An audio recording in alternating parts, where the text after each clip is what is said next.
sometimes older magases and maybe ndamsikana wangu and ndikunyara kuti ndite se ndibuditse mweya zvinhu zvinokonzeresa because ndo dambudziko riri kuitika pamwe pacho ndotoona kuti parapara toswera na Shandi the whole day anabvira ambobuditsa mweya hazvina zvinokonzeresa here kuramba wakatinya mweya kufanira kuchibuda. It's more difficult now to get HIV as compared to kudhara waingozotoita musikanzi wako wakawanda waenda, but nowadays we are winning this war against HIV and there is talk yekuti mushonga manje unenge wawako prostate so that we tiri paprostate papapo chichinyatsokwanisa prostate cancer because isusu takazonzwa wanzanza akushayikwa kwebonde ndizvoika tunyaya twuri tumastits because mastits une zvamoka reality yakazvimirira. You really get to start with that, auya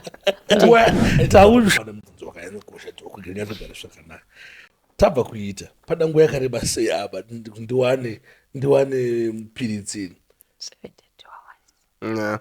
Okay. Shandi aringoti 72 hours because ndo zvekumamoning after zvawakaudzwa futi. Woyo, wagwan people, wagwan everyone. My name is DJ Sparks and welcome back again and again. Vanhu vazhinji vanotaura zvinhu zvakasiyana-siyana pamusoro pe-podcast inoyi yatinounza magest akasiyana-siyana inonzi uncensored, but zvizhinji zvazvo vatinokurukura panapa zvinenge zvichibatsira vanhu because vanhu zvimwe zvinhu zvavanoita vanoita zvinhu mukusaziva. muzuva nhasi tina doctor vandine mibvunzo yatinayo mumastreets yekuti doctor vatibatsire tichange tichitaura zvakasiyana-siyana. Pane zvinhu zviri kudyiwa zvingafanira zvichidyiwa mumastreets umu kana zvinofanira zvichidyiwa tichanzwa nhasi nadoctor. Pane zvimwe zviri kuitwa, zvimwe zviri kustopwa panguva yazvisingafanira zvichistopwa tisingazivi kuti doctor vachati chii nazvo. Saka like always ndina co-host wangu Shandi. Tine Shandi wagwana Shandi kuseke chii Shandi pane zvinhu zvikustopwa zvingafanira zvichistopwa. Saka vanhu vazhinji vanoita zvinhu zvikaizvi mukusaziva. Saka nhasi vanhu vachabatsirika matopics akasiyana-siyana andofila kuti zvimwe zvinhu mageto esu tiri kuzviita zvimwe zvatinobata ngayo madrugs nechichichichi but tozviita tisingazivi kuti zvinhu zvichikwadza chii. Saka zvakakosha kuti tinge tina doctor vanenge vachititsanangurira vachitidzoreredza pamwe pacho pane mamwe maitiro atinoita nemamwe maaddiction ezvinhu zvotese zvinoda vamwe tikumwa tumwe tumudzi twatiri kunzwa izvezvi zviri seli tinempesoda vanga ari kuchina atigirewo chimwe chekuti hei ndasasataza kuti uchishandisa sei. Saka mune Zimbabwe welcome Doc wagwan muri sei? Hi DJ Sparks. Boys doctor struggle yanatamba kuti doctor azosvika pakubvuma kugara nesu panapa dati everywhere inbox mawo. But doctor tine problem tine zvikutinetsa doc mukatiyamba chinetsa tomumbotitsanangure bo zvimwe tozvita musaziva.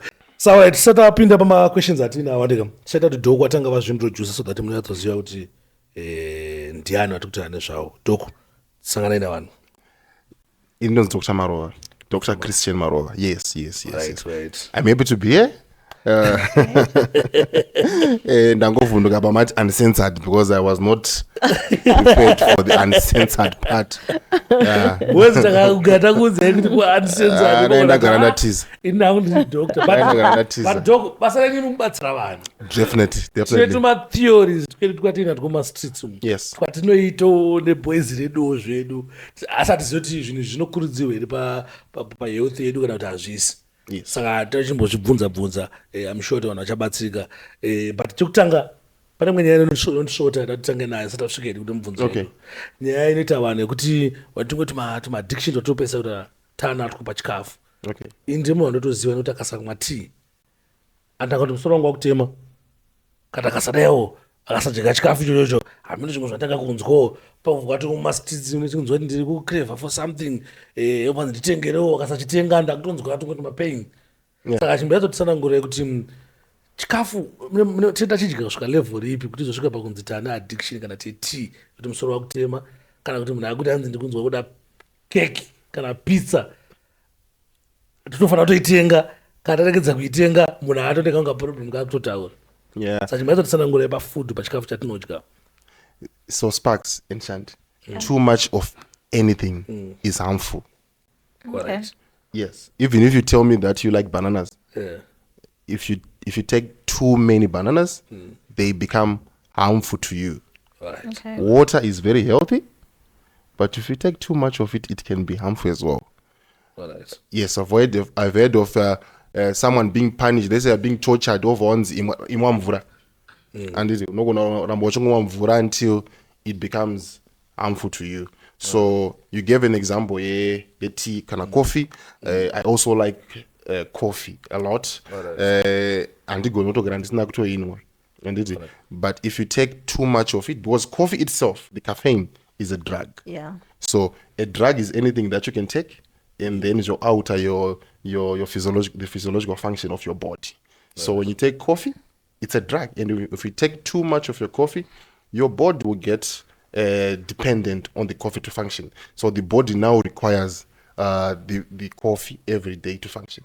So when you see yourself now, day also some coffee, you now get my unusual or undesirable effects such as a headache, tremors, wakubvunda, what we call withdrawal symptoms. It means you have taken it to a level whereby it is now harmful to your health. So people get addicted to so many things. Some want to take their pizzas every day, but if you are doing that, it ends up being harmful to you. We talk about diabetes, we talk about hypertension, obesity, overweight, and all these other associated complications. It comes nekuti munhu unenge wakuramba uchingodya a certain food over and over again, and you become addicted to it.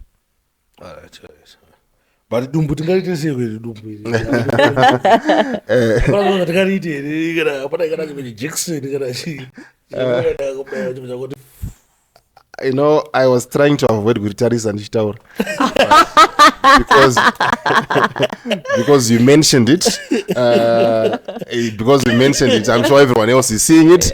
So I cannot act as if I was not seeing it. Yeah, that's true. So when you talk about obesity and overweight, zine ma complications akawanda to our health. Your body cholesterol levels, they go up.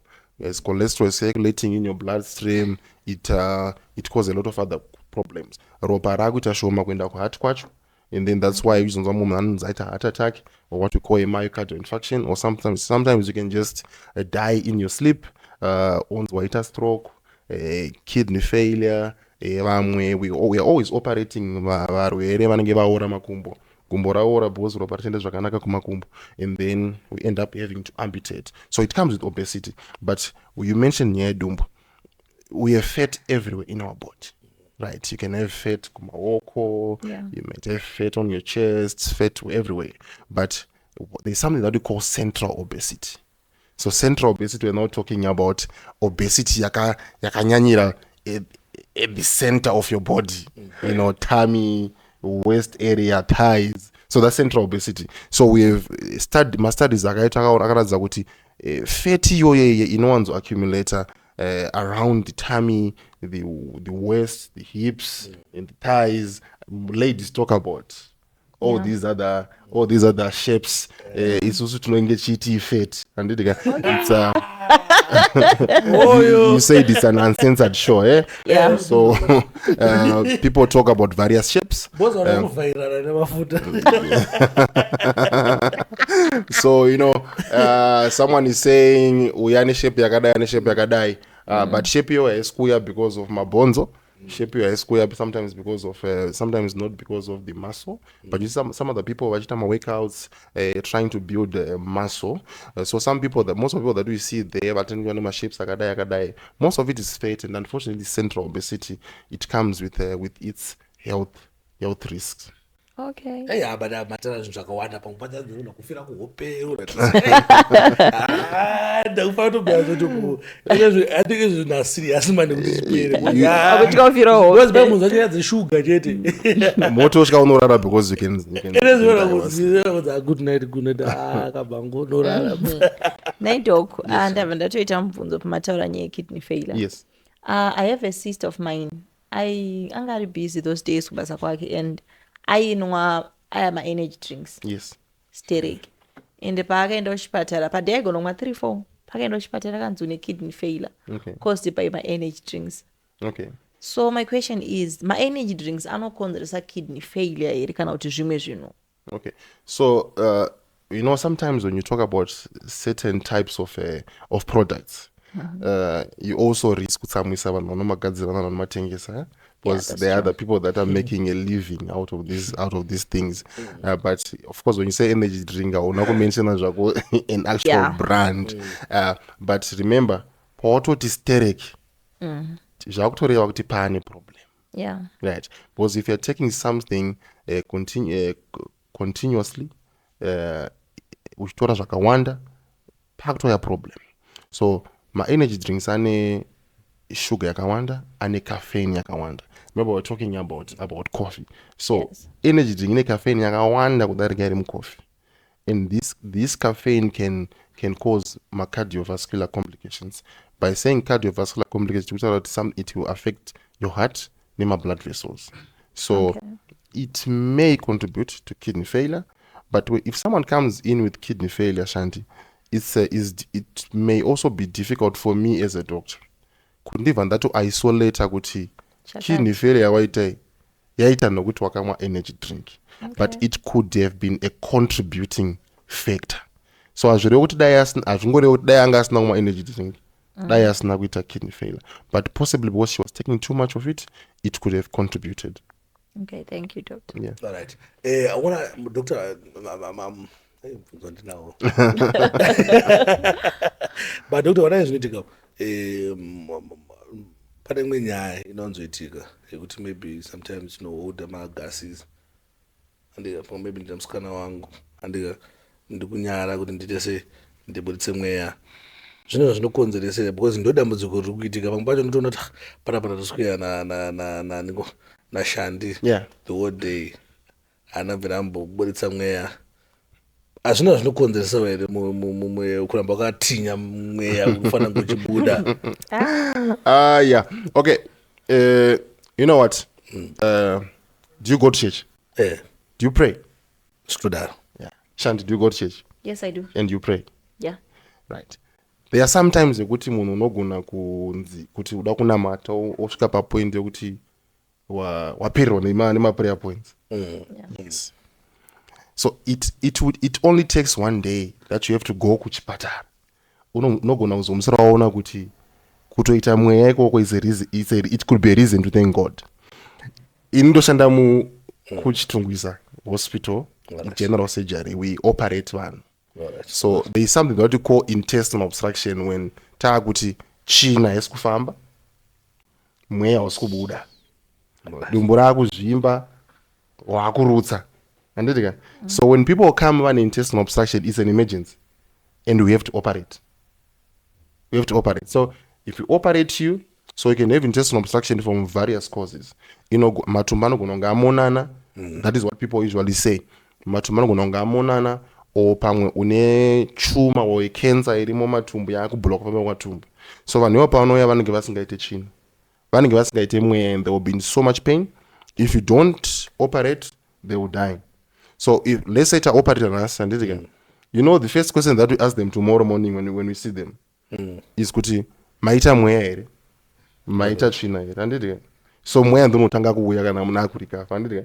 So you ask them maita mweya here. Vakati vasati vaita mweya, as a doctor you're disappointed. Kuti munhu wari kuti omana ko indawa nasi mweya wacho wasati wabuda sei. So unombotanga munhu anombotanga achanyara kutaura nyaya dzemweya. So vazhinji vacho they may take some time to recover from the operation. Vazhinji paunosvika pa day 3 day 4 after op, trust you me, tenge takusekerera paunoya makuseni chona murwere kuti baba mama ngasiye kuti ndamuka mamuka maita mweya, unosvika munhu achitongofara ndaita mweya. Senge akazoita munhu wari paside mese munofara because that is what you are waiting for. Right. Wakatomirira kuti mweya wese akazoita china. Whether diarrhea, whether azviitira mumagumbezi kana kuti baba unofara kuti mweya nechina zvabuda. Anditi paanoenda kumba munhu yanenge achifara kuti mweya ona ndisingaita wazobuda. So sometimes we try to hold them in not knowing kuti wakatokosha kubuda kwacho. Anditi unogona kunyara nawo, unogona kutya kuita mweya pane vanhu. Anditi but usingatozive kuti kune munhu ari kutorwara nekusaita mweya. ende musi waunozomira kuti amwe anopanozozwa kuti aiwa asi pese paipendaita zvavo hama dzofola baba vari senhasi vari nani vazoita mweya here kumusha unotofara kuti aiwa varare mweya uya mweya wazoitwa so mweya wazoitwa people wacho vacelebrate kuti mweya wabuda so hachisi nje tofanira kunyara of course masocial skills tine masocial skills ekuti you have to respect the person who's next to you but it's not a reason yekuti you have to keep it in andidika you can excuse yourself oendawo pano pari nani and because that's when I thought it could be a prayer point kuti mwari ndokutenda ino ndasiwabuda nokune mumwe munhu wokuti hausi kubuda right saka asikokuhodha kwacho kune zvaunokonzeresa because ndozizi hangu vanhu vachinyangona kuti sparks ari kubvunza masili questions but ndozati kunonga vanaona kuhodha mweya uyo kana the whole day asina mvira ambokuburitsa saka kana hanzi kana 2 days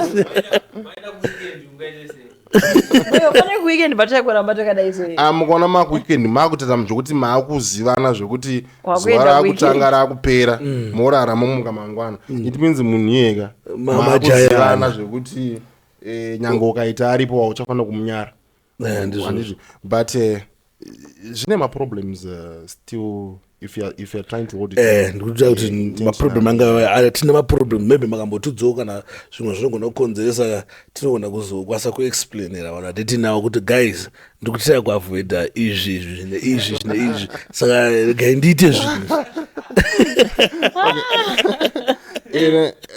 noziya problem ndeyekuti sparks ari kutsvaga reason yekuzozviita pane vanhu but kushona takangonzwa kuimbwa kuti hanzi imbwa hanzi kuzvarira pavanhu ndokuti idzingirwe hanzi something like that saka dziri kutsvaga reason yekuzo I think msamudze anything rega tingoshangana no but tinono kari besides sparks kona kuti tine risk yekuti nyangwe papodcast panapa togona kuzonzwa zvimwe zvezvakuitika sparks okuti inombosimuka or maybe tozovitaura the last question of the podcast so that we also don't get affected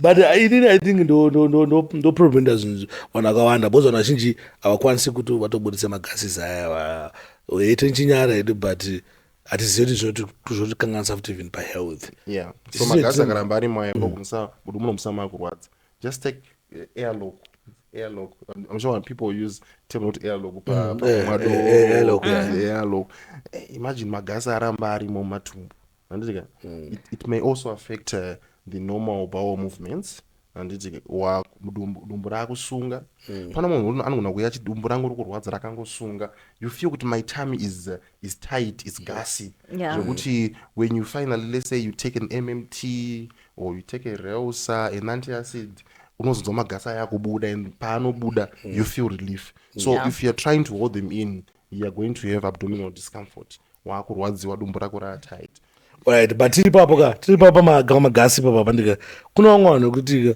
magasi zvavanoburitsa andika mamwe anonhuhwa mamwe anhuhwe kutozonhuhwa kweko haisi inenge yato problem inenge yatopinda mumusha yekuti munhu akafanira kuzorona doctor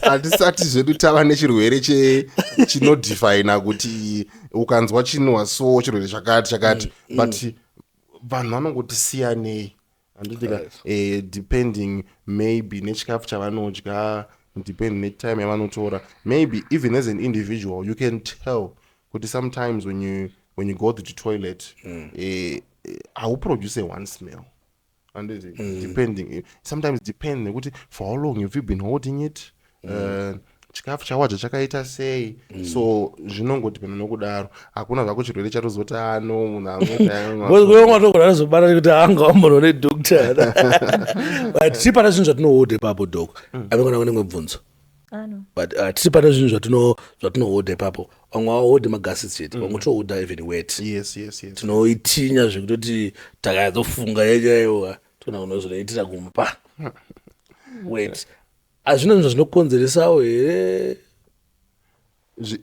zviriko watondireminder I don't remember flying and using the toilet ndege All right. And maybe I've just trained myself with if I'm flying sunga zvese kusvika wasvika, and the longest flight that I did was an 11-hour straight flight. Yeah, 11 hours. Yes, straight flight. So ndakutozvifunga izvezvi kuti pamwe ndandakatoitawo na sparks. But when you try to hold, especially urine, some people maybe after a long day, you have a busy long day at work, you're trying to hold again, zvinogona kukonza ma problems because weight ikaramba iri mublood amemia, number one inogumisira yakuita ma infections. So unogumisira wakuita atoti ma urinary tract infection, weight yakuita infection, wakuita infection mublood. Blood rikaramba richizvimbawo, number one waane pain, ukaramba ichizvimba dzimwe nguva zvinozovhiringidza even masphincters atinoshandisa kucontrola kuita weight. Anditi ukaona mwana, let's say mwana ari kusvika kunokumbira tisha kuenda kutoilet, anditi kuna mwana anosvika kukumbira tisha kuenda kutoilet, mwana iye anogona kuramba akaholda urine yake zvekuti inogona kuzonga kana yabuda yega. Saka masphincter anova mavalve atinoshandisa kucontrola when to pee and when not to pee, sometimes anogomisira aremerwa, and then wakuita what we call incontinence, weight yangobuda yega. It can also affect the kidneys as well. Wakuita ma problems anenge ariko kuma ureter nekuma kidneys as well. So zvine ma problems akawanda anogona kuitika mubody if you try to hold it in. Okay. Doc, ndine mubvunzo futi. Paunozvara bebe. Anditi moment yaunenge une nhumbu unenge uchiti weight unenge uchingoenzwa padiki. Yeah. But inini moment yandakazvara ndakamboita nguva yekuti ndanda kusagona kuchengeta weight. Okay. Ndanda kutongoti ndakatongoinzwa panapa ndakafanga kutosimuka ndakatongoita 5 minutes ndagara panapa yange yakubuda yega. Chii chinokonzeresa kudaro? That was an unfortunate experience, Shanti. Unfortunately, it does happen kuna vakadzi, and vakadzi vanenge vakazvitakura vanowanzoita weight pano neapo. Vamwe vacho inenge ringori nyaya yekuti bladder rako rakutange radiki. Anditi kana achiti bladder tsara, with bladder munochengeterwa urine before we go to the toilet. So weight inogadzirwa muma kidneys unochengetwa mublood. So imagine une nhumbu iri kukura, anditi the baby is getting bigger and bigger every day. Imagine what's happening to the blood. The bladder is getting pushed ne uterus ne mwana from the outside. So if the bladder is supposed to expand to this level, it means mengwa richakwanise, because there is also another mass that is growing in the abdomen. Chibereko chiri kukura ne mwana ari kukura. So you end up not being able to keep urine for a very long time, because blood racho, let's say for the sake of the discussion, let's say kana chifana kukura kusvika kana pa 700 mils, hatichakwanisa kusvika because hatichakwanisa kuexpand. So ukangonzwa weight wakutokumza kwamba kutoilet, and then some people, depending on how you deliver, the duration of the labor, vanogona kukanganisika even masphincters. There's a condition that I want to bring your attention to, which is very common in our setting. Yekuti vamwe vakadzi, especially if they have what is called obstructed labor, kuita nguva yakareba uri mulabor mwana achiramba kubuda, vamwe vanogumisira vazoita atoti mafistula. Fistula kana takuti fistula manje. No, I just wanted to prove to you kuti I'm a real doctor, because tunyanyotaura zvinhu zvokuti everyone anogona kuzongozvitaura. Ndakuregerera yangu yakareba stere. Muchitara tumawedi twatisi kunzwisisa chimbotsanangura fistula yekuti. Right. Kana zvandacha kuti chii fistula iki. Right. So when I'm talking about the fistula, tikuti pava tangoti two machubhu.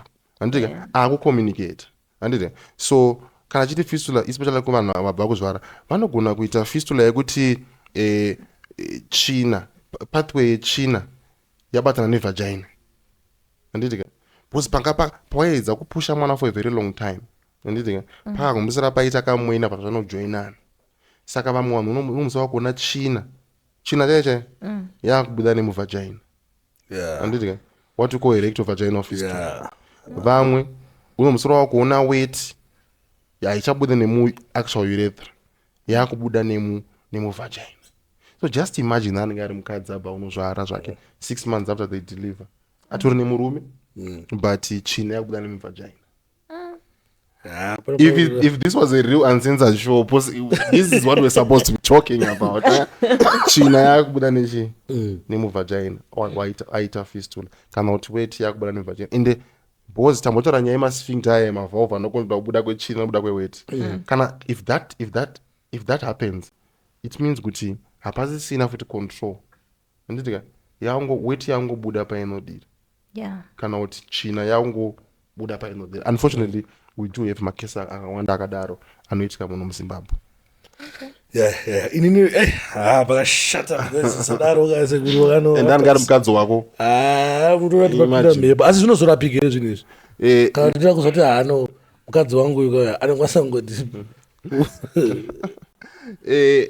zvinorapika zvinorapika if it's just mild dzimwe nguva the body can recover yega zvongokaburika ikovharika and then pathway yedzokera but vamwe vakawanda vanogumisana vakunida operation yekutozonyatsonovhara mwena uya nekugadzirisa nzira kuti china iende nekwainofanira kuenda nako kana kuti weti iende nekwainofanira kuenda nayo, which is why we always encourage every woman anenge abata pamwiri kuti anonyoresa nhumbu yake anditika kana achizvara ozvarira pachipatara kwete kuzvarira maproblems anowanzoitika kana uri kuzvarira aidha kumba kana kuti uri kukliniki iri kure nemabig hospitals. So we always recommend people kuti vanyorese nhumbu dzavo and then kana vakusununguka vasunungukirawo muzvipatara so that vanomonitorwa zvakanaka. If there is need for them to be referred to a bigger hospital or to have a cesarean section zvoitika nekukurumidza.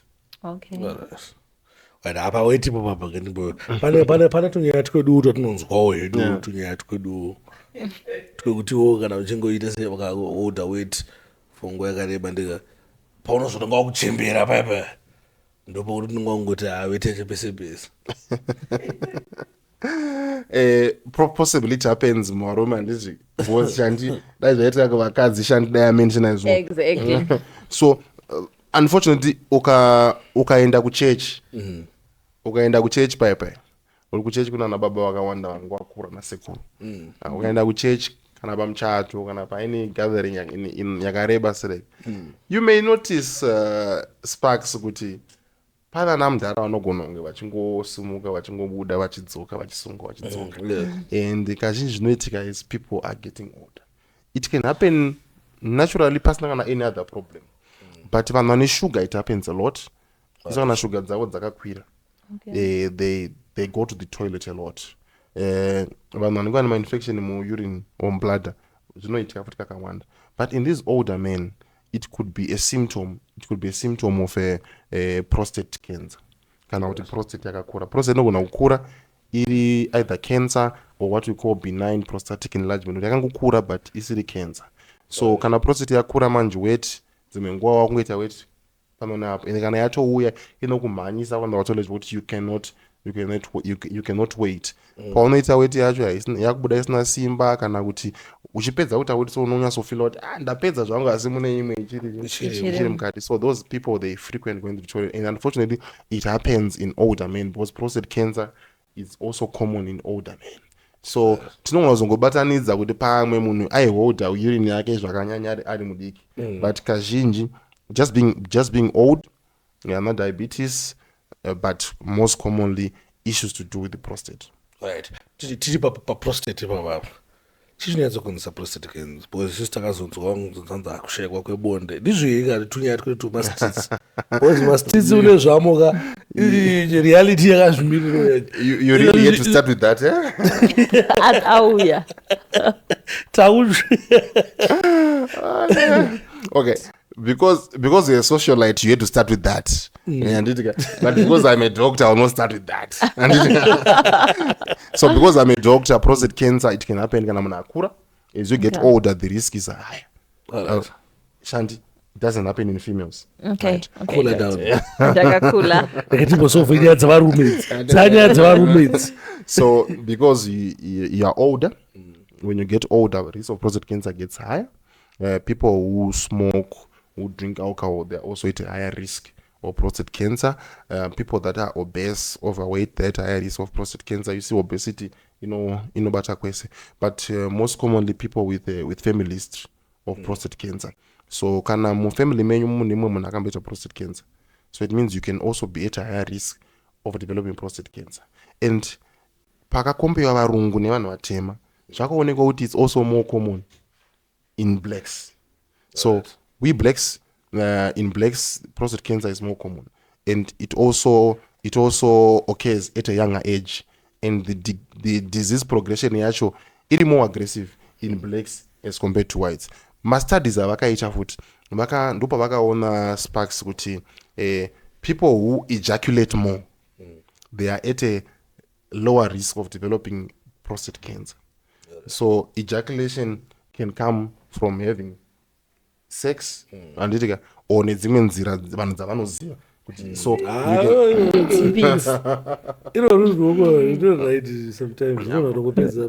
dai shanda sipo ndaitaura, but shanda avaita kunyazoteerera kuti ndedzipi. But so people who I don't know, this is absurd. Feel free.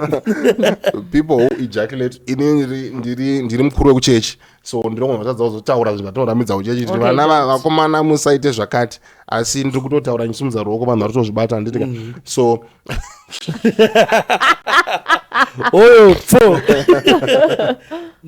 right, so they've made those studies vakaona kuti people who ejaculate more vari pa risk of vari pa less risk of having prostate cancer. But when you're talking about these conditions, I told my non-communicable diseases, munhu haaite chirwere just because ane one this fact. Hazvingorevo kuti just because una baba vakamboita prostate cancer uchaita prostate cancer. Hazviroti just because you are obese une one this fact you are going to have prostate cancer. It's usually a combination of risk factors. Saka zvirevo kuti ukarara nevakadzi 100 hauite prostate cancer, because you are just dealing with one risk factor. Saka taona tikatanga nenyaya iyoyo tinozona nyika yese inenge yakuwana excuse yekuti I want to prevent prostate cancer, but saka it's a combination of those risk factors. And you can have a lot of sex with your wife, which is also good, because ukazoita nema multiple partners zvimwe zvakunokurochita nyaya dzekuinjakulika dziwande. Yeah, and doctor ndine mubvunzo futi. Nowadays a lot of ladies are complaining about yeast infection. Yeah. So ndobvunza ma causes and tingakwanise sei sema ladies kuzviprotect against yeast infection. Okay. And the medication also. Yeast infection Shanti is a serious issue. Anditika muvanhu vechikadzi. Yeah. And inoshungurudza nyange nesimachiremba. Anditi. Because a lady paanoita a yeast infection, paanouya kwachiremba pane chinhu anchada chiremba wamudzi. Anditi. Ada kuti chiremba wamudzi kuti you have an STI. Anditi. And aiwa chinoitika kuti munhu azodaro kazhinji. Ahedu kuti kana ichitanga nogondofunga kuti une siki zveshuwa. True. Saka iwe unenge wakutoti ini siki yangu ndakapuwa naningi. Wozoenda kuchipatara wonzi no haisi siki. Asi pauri kuya paipa ruya wakatsamwa. Ndakatomugubukira munhu iye. Udangoti chiremba wakonfirm. Zvinenge pauripinda muoffice mangu urikutorekodha kuti wakatorekodha kuti chiremba vakangoti. Nyaya yacho yasinopera zvakanaka. So sometimes machiremba we also have to be very careful when you're dealing with these conditions. Yeah. So that haungomhanye kunoti munhu unenge une STI takutokujunga majekiseni chipatara chakuita mari handitika because takubaya mainjection chichi, but tonongoita mari because takubaya mainjection, but takonzeresa a lot behind the scenes. Yeah. Because the yeast infections iwo pachawo actually common, and yeast infections they are not an STI. Asi anohanda zvakafanana ichi chinoitika kwaanenge zvaanenge achiita chimbayadzotsanangura ida ndichiziva hangu chirwere ichi. Yeast infection, the commonest symptom is having a discharge. Anditi. But munhu wechikadzi o vanhu vechikadzi vakawanda kana munhu wechirume chacho akangoita ka discharge. Anditi ndatoti ka discharge akangoita ka discharge.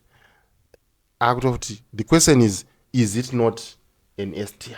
Yeah. Andika so munhu akaita yeast infection inenge ane discharge yacho kazhinji inenge iri yellowish creamish, inogona kunge yakawanda, it's a bit itchy, and inenge ichinhuwa kazhinji. Anditi there are so many risk factors that are associated with these yeast infections. Okay. vamwe vanoita yeast infections after a normal period. So sometimes after a normal period you can have a yeast infection. Zvinosiyana nevanhu. Vamwe vanoita ukangoita stress wakutoita yeast infection. Vamwe vakadzi vanoti ndikadya zvinhu zvine shuga yakawanda ndokunoita yeast infection. Vamwe vakachinja sipo dzavanoshandisa, vamwe vakachinja ma-undergarments avo vanogona kuita yeast infection. Asi vakawanda vatinosangana navo in clinical practice munhu wekuti anenge ambomwa antibiotic.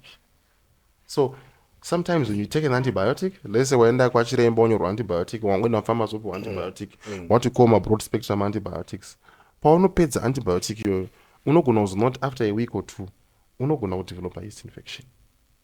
Right. Asi dambudziko hombe inotapuriranwa here ichiuya kuno kana kuti idambudziko ravo haro ravanenge vainaro vachidischarge vari vachidischarge.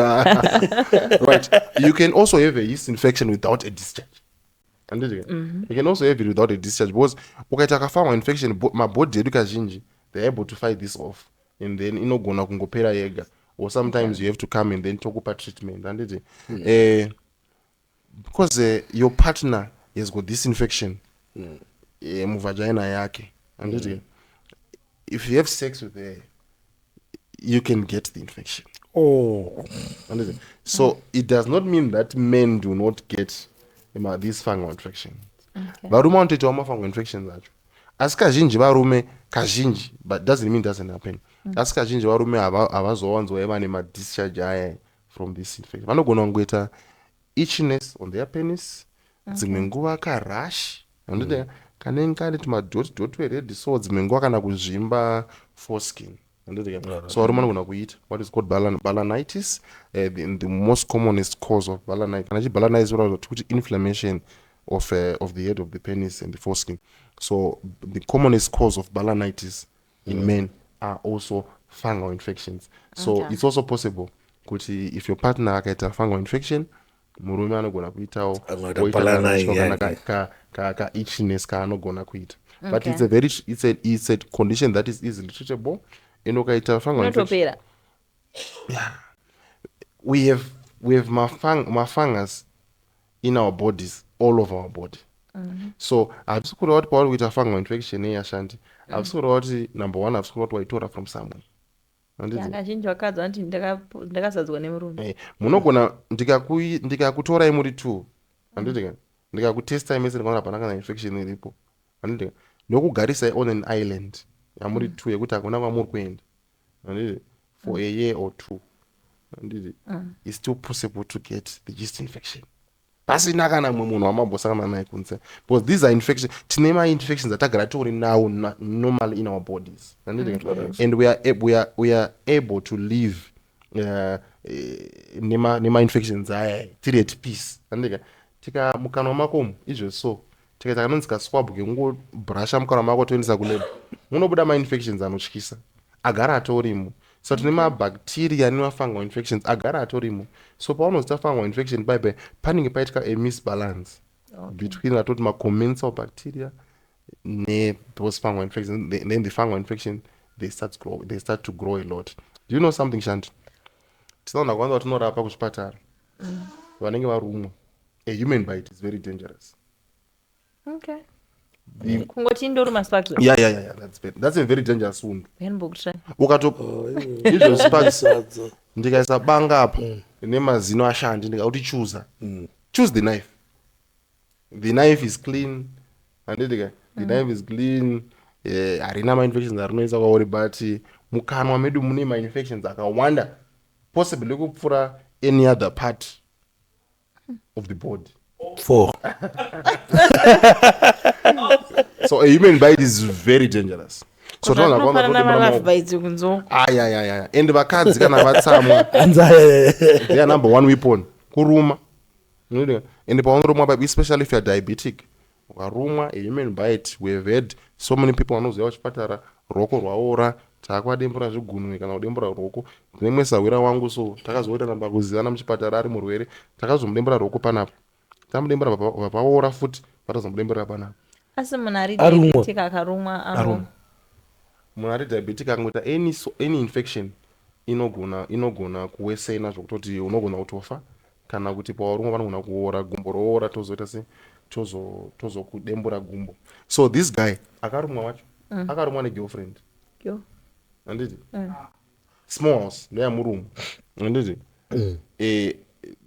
the real wife anga ari kumba and then he came to hospital anditi and I think chakaita about 6 or 7 days tinaye satamuoperate roko rwaora tisatamuoperate. And you know who was visiting him to hospital? The same girlfriend akamuruma. Okay. And then the actual wife didn't even know about the whereabouts of her husband. And isu taitoti uyu ari kuvisita ndiye mukadzi apa yanga iri small house. And then mukadzi the actual wife akatozoya murume ademburwa roko later on. And but anga arumwa ne girlfriend mune small house. So mukanwa mune ma infections akawanda nemuri very dangerous. Yeah. Angatambe zvakanaka. Right. Pana manga mutaura nyaya dzezvirwere zvepabonde izvi. Tikuona kuti vasikana vazhinji pangwa havakwanisi kuzviziva kuti vane sick. But kumafesi takasika kuzviona. Yeah, sure ipapo. Masymptoms anokwanisa kuti musikana azive kuti nawo ane ma-STIs. Especially sick. Zvinonzi nevarume mukadzi unogona kutongonayo usingazivi. Tapera. Munoziva pandakaenda kuchikoro chemedicine ka andinasvika pane topic yanga ikanzi sick saka pandozwa nyaya kuti sick ka ndinotoidzidzawo mastreets kuti ari kurwara nesick they are sick nesick asi kuchikoro chako chaiko topic iyo hatina kuita Iri dambudziko redu iri chinji. pamwe yacho ndakarara, you know. But I'm sure when people are talking about sick vari kureva ma-sexually transmitted infections, especially anokonzeresa ma-genital ulcers nema-vaginal discharge. Most guys, they may not know that they have an STI. Actually, so most guys, they may not know that they have an STI. Because in females, kazhinji, it's the itchiness, it's the pain, rash, maronda, need discharge. And in females, they are quick to see kuti they have a discharge. But varume wakawanda kazhinji, kangori ka rash, kana tuma ulcers, vanogona kusarikufila. Varume wakawanda kuzona vava kuti ndine STI, vanenge vaita discharge yatinoti drop. And paunozoona kubuda discharge yewhite ndo paanozobelieve what Siki mawani ndine sick. So varume wakawanda, unfortunately, they are asymptomatic carriers. Kuti ndiye ari kutransporta the bug dzimenguva asina ma-symptoms. And varume wakawanda vakaita ma-symptoms anogona kuenda pana chiremba ndirapei, kana kuti ungena famasi novapiwa mushonga haachaende madhamu kwakashata. Isusu semachiremba we are also encouraged kuti karapa munhu sick tinofanira kuita contact tracing yekuziva kuti tiudze pawakafamba napo pese andindika so that tirape vanhu vese ava, tirape tibreak the network, because it will be a web, a network angopinda muweb. Saka uda kutraya kuti because if John goes to marry Sandra and Sarah, andindika, if you treat John and Sarah chet, it means the other two they still have the bag. John achangodzokera kana adzora achanoitora futi odzokera nayo yakachengeterwa uko yakachengetesa akanoitora. So unofanira kutreat the whole net, but it's very difficult. It's even difficult kuti murume angu ane mukadzi wake kuti tauya kuzorapwa makati tisouya. Saka painozvika pakuti pepe yakubuda ropa kati wanozvironda pasina apa atoma mamwe levels ka. Initially it depends nekuti which bug is causing it. Because it depends nekuti pane ma-bacteria akawanda anogona kukonzera ma-STI, ma-infections akawanda are different. So it depends nekuti which type is it, number one. It also depends nekuti how severe it is.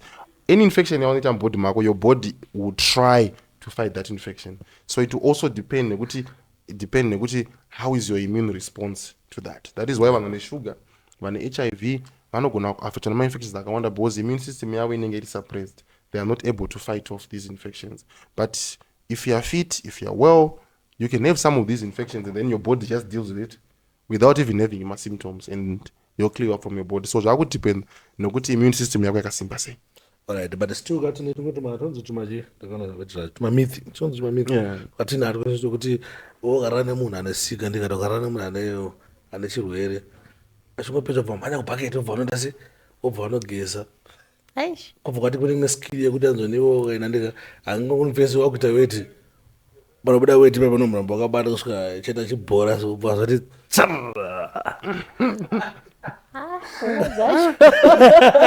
I'm starting to wonder good imithi here kana kuti is from the book of Sparks. Exactly. Is the Because imithi wairi kwauri chete. No, kubvunza magangster kunzo vanoziya neskili yakanotraina kakunoza se unogeza kato zvinhu zvinji zvezvo afachimbotudza ito mithi yake yaSparks nonakidzi but ini ndiri kuifarira zvekuti ndichatanga kutoudzawo mapatients angu kuti pamunopedza munodai ndichinyasoita maaction acho. I've also read kuti zvinoreduce marisks some of these things. Zvipi zvacho anenge ataura tu. Imezoti mfama njani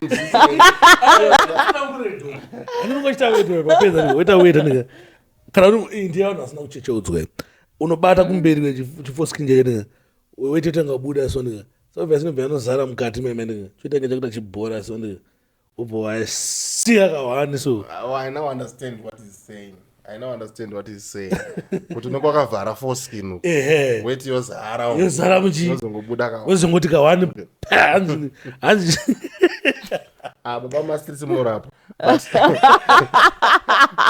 but shandi possibly vamwe vakadzi vanotaura kuti after having sex ukanogeza nokurumidza zvinogona kureduce marisk. That's what some ladies say. It may reduce my risks STI, HIV. That's what other ladies say. I've also read somewhere, not in my book of medicine, but I've also read somewhere. And uchingozvifungawo zvako unoona kuti zvinogona kureduce marisks, but it's not something that would recommend and encourage people to say if you do this you are not going to get an STI. We are trying to maintain hygiene yako. So I think that is where he's borrowing it. You ladies also say if you go and pee, that is what you say. Reduce my risk. So that is what he's trying to do from a man's perspective. Ukanobata foreskin, wait your Buddha, and then it may it goes like boom. It has to do that boom. Boom, and the dirt is gone. So it may reduce the risks, but there is no alternative to number one, abstinence, being faithful to one partner, and using protection. There is no substitute to that. That is what we always recommend. But prep. Yes. Zvizhinji amudzi mamwe mapilitsi mamwe anotengwa so ekuti wakapedza kuroma nechirwere ndika ubva umwewayo chimbotitsanangura ipo pane nazo zvinhu zvise zvangu because asandambosangana nazvo but ndozvinzwa inyaya dziri mastreets kuti pane pilitsi riripo rekuti kati maybe ukazorova 72 hours after here unogona kushanda 24 hour meno zvinoshanda sei. Unoziva Sparks ane tuma wedzi ashandisa pakasiyana ndakushaura kuti zvinyazoreve paane paati ukabva kurova munhu akadai nekuti ukazorova mushonga within 72 but semunhu mukuru ndikutraya kuunderstanda kuti zvandiri kufunga kuti ndo zvaari kutaura ndizvo handiti zvakawandisa zviri mastreets ndikurepresenta mastreets and they are doing it so well. They are representing. So there is what we call PrEP. And there's what we call PEP. Okay. What's the difference? PrEP is a PR. PEP does not have a PR, it is a PEP.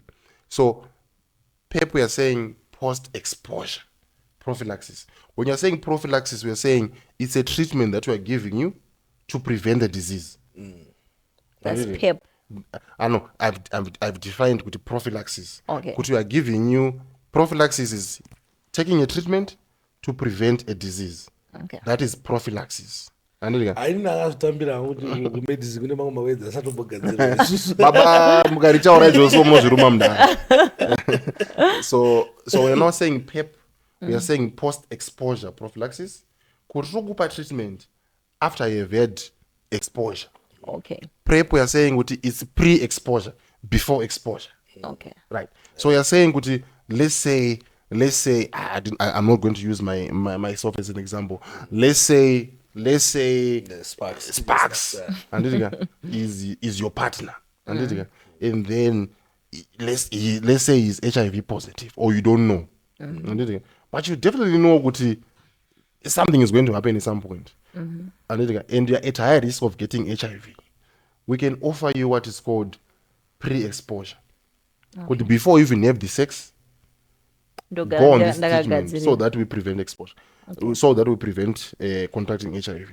So vanhu vekuti vane partners are promiscuous avasinga trust and we can offer them the pre-exposure.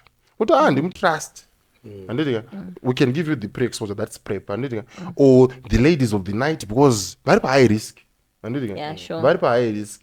And iwo vacho vakabatira HIV yaka even neteam yako ya unofunga kuti not trust inokwana nemisa anofa. So those guys we can also offer them pre-exposure. Say guys, you're HIV negative but hatisi kuziva masango amuri kufamba. Yeah. We offer them pre-exposure prophylaxis because my high risk individual. Even healthcare workers like me, I can be offered a pre-exposure because every time that I'm operating, I'm at risk yekuzvispila neropa kuface kana maziso kana kuzvibaya kana kuzvicheka ndichioperate. So I can be offered pre-exposure prophylaxis. That's pre-exposure. And then there is post-exposure. Yekuti unesangora wafamba but wasi kuti trust. Zvatoitika. Ndo chaiyo. Kana kuti condom yaputika. Yaidhure manje. After butkozora pambacho. Kana kuti chiremba wazvibaya. I think I've taken it twice or 3 times. Wazvibaya uchioperate nemunhu wako wototesta munhu wako ari HIV. You see how much at risk we are. So wazvibaya and then munhu wako ari HIV positive. Wakutonomwa post exposure. That's PEP. So that's the difference between PEP and pre-exposure and PrEP. Asina njengozoti kune PrEP. Yeah. Saka these things they are very effective in preventing HIV. Okay. They are very effective in preventing HIV, and so if you are at high risk, can watch exposure, you can go to your doctor, go to a pharmacy, ask them for PrEP or PEP. They will give you. Munomoma like muzvipatara zveHurumende apuwe mahara. Mishonga inopuwa mahara. Iwe maPrEP one. Because like I've been in South Africa my days and nani numbu. Unotoona mwana ni 15 years ari mline. But at some point ndona hangu ngezviright.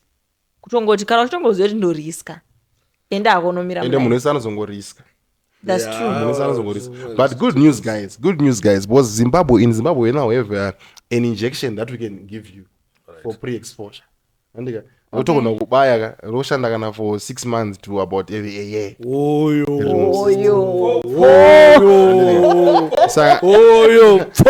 Parakatanga kuuya ranga rakawandira ku private. So you have to buy it ku private. Vamwana vanga vainaro vakanotengesa $400, $500. But right now because rakuti richiwanda pamarket and it's starting to trickle in even my government institutions. Saka very soon nyangu nesu machiremba there is talk yekuti tange tichiofferwa kuti machiremba because muri pa high risk anditika tenge takubayiwa kuti saka 6 months ndiri safe. Almost safe. Hatizodaro zvedu but it will greatly reduce the risk of getting because usina futi hauzodi futi ramba uchingomwa.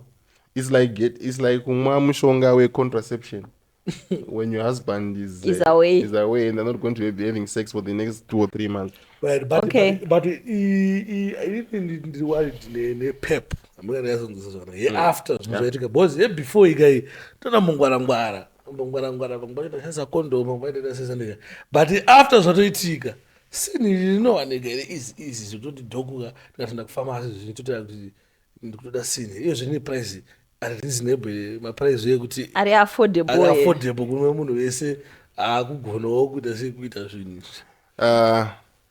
I think if you could afford having random sex you should You be must able to afford it. it. Yeah.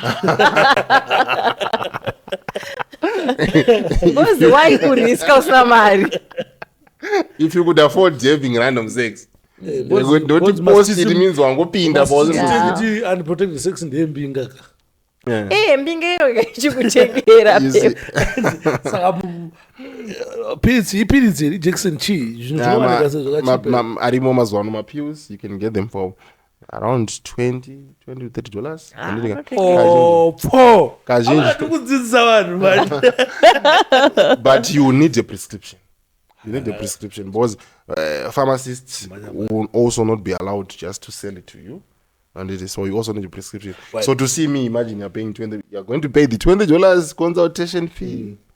Kuti ndikuone Tuone kuti chiremba mondinyorera. napinda panopisa ndokunyorera unotenga mushonga wako. Somewhere over 50. Saka kuda But 50. kunguva I think apa ndo pane mubvunzo wakanyanya kukosha kugenya kugara zvakanaka. Tabva kuita pada nguva yakareba sei apa ndiwane mupiritsi. 72 hours. Okay. Shandi aringoti 72 hours. Because ndo zvekuma-morning after zvawakaudzwa futi. No, So uri kushandisa information yawakaudzwa kunyaya ye-morning after.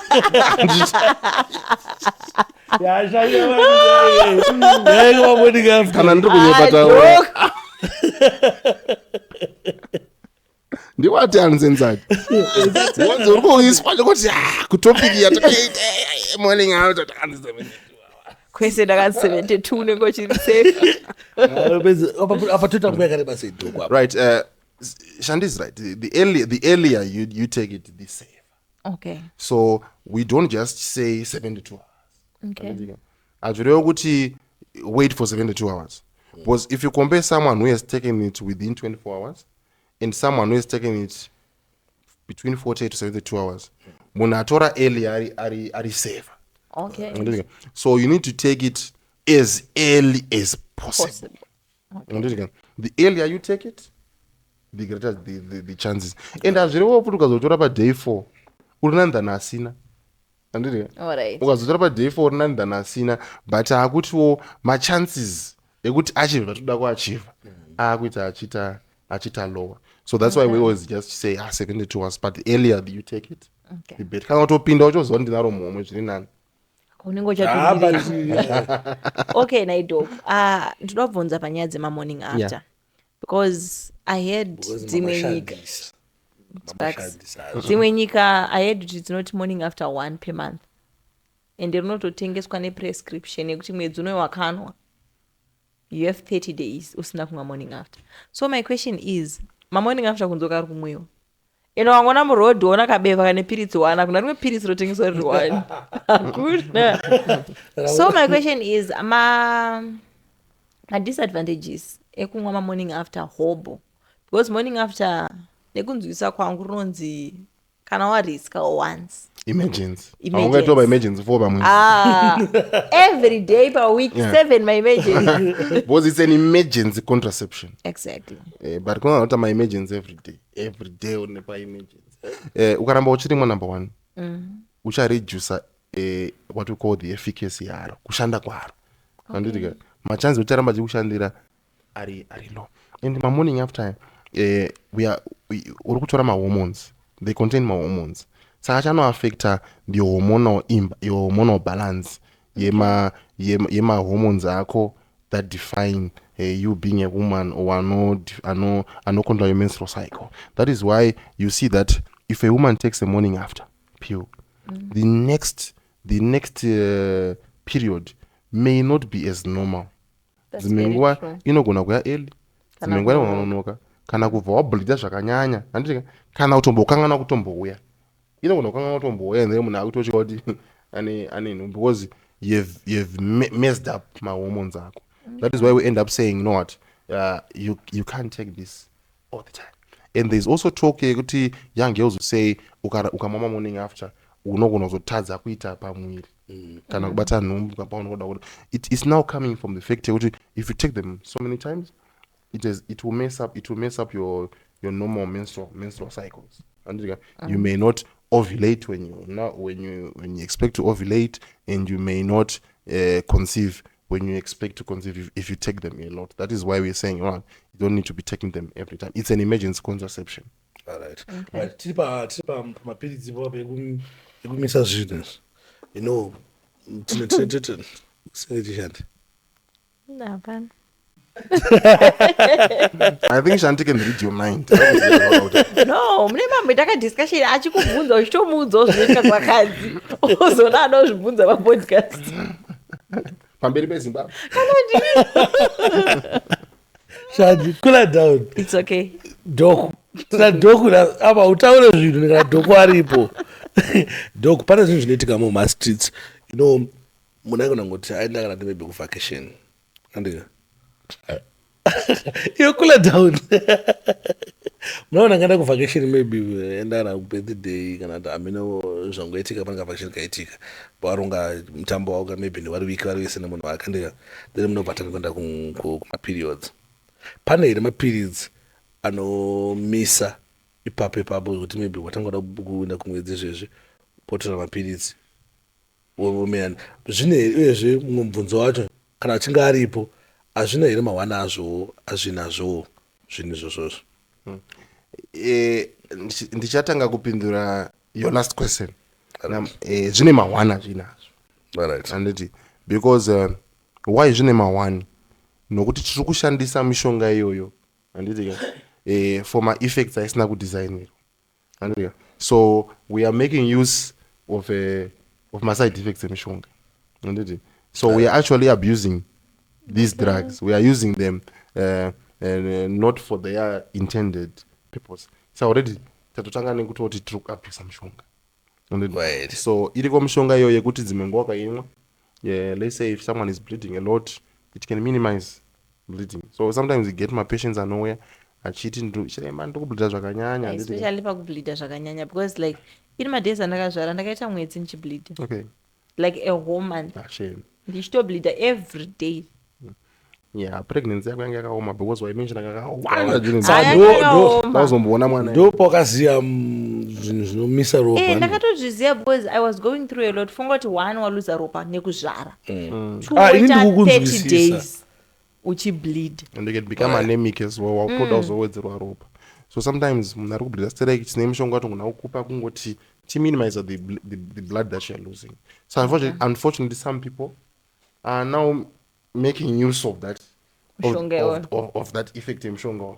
But ndinoda kuenda kuZanzibar mfesa abhadhara zvese anditi but the period yangu so you see some people who take these meds anditi over akushandisa for that undesirable effect but some say it's not that harmful but chinonzwa zvekuti kazhinji paunozomira utora mushonga uyu unogona uzobleeda zviri heavy zvine maclots zviri even heavier than utozonyatsorwara chaivo. So it can come with these complications. I think ipo mayatsopatsarangura ende shanda yatsopatsindirawo achinzi kutorwara chaizvo. Ndikutaura because ndozviziya. Aiwa shandi first hand information baba. Right, but doko tiri papa ndike hapana here futi pokuti mapirizi ekuti ropa racho risipo andike pamwe pacho maybe munhu adya mari yangu munhu adya mari yangu andike but haasi kuda kudyiwa obva mwafuki mapirizi kuti atange futi kuita sei kubleed. Hakuna zvinhu zvakadaro bozi tida kubatsira mayusi nhasi takubva takugadziriswa nyika. Hakuna zvako mushonga wandinoziva inini of course my knowledge could be limited but hakuna wanda ndasangana nawo wekuti munhu anogona kungowa on a random day and then otomba mushonga and then trigger bleeding. But what I know from women who take my birth control vane mishonga yavanomwa yekuti kana vachimwa so anongozooneka kuchinja kala yemishonga yangu dzimwe nguva ndakuta sei ndakubleeda. I think Shanti can confirm. Yes, I can. Saka vane mapirizi ava nawo very dangerous this one. It's not kundiri dangerous. This one is very dangerous. But pakati gadza questions there. Ndi some of my questions angachimubvunza. uyu nai dok anga achindibvunza kuti okay tirikugadzira maquestions ekubvunza dok ndomuti aiwa vakadzi vakawanda apa vanozodai imhosva here ndiri mukadzi chinozodai